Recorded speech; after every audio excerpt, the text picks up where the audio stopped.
আসসালামু আলাইকুম। আশা করি সবাই ভালো আছেন। আমরা আগে পহেলা বৈশাখে মাইক নিয়ে ভাই ব্রাদার, মামা, চাচা, খালু সবাই অনেক আনন্দ উল্লাস করতাম।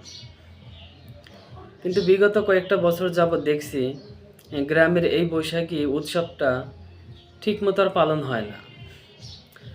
আসলে আগে আমরা অনেক আনন্দ উল্লাসে করতাম এই পহেলা বৈশাখে, কিন্তু এখন আর গ্রামে ওরকমভাবে ওই পহেলা বৈশাখের উদযাপনটা হয় না। আসলে আগে অনেকে জানতো না যে এই পহেলা বৈশাখটা বিধর্মীদের একটা উৎসব, এই জন্য পালন করতো।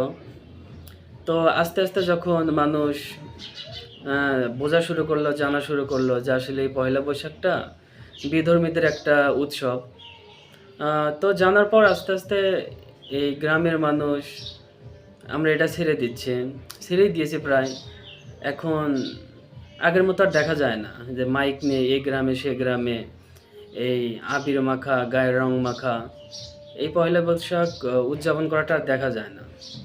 তবে এটা একটা ভালো দিক, কারণ উম, যে বিধর্মীরা এই প্রথা পালন করে, যে এই উৎসব পালন করে, সেই উৎসব কেন আমরা পালন করব?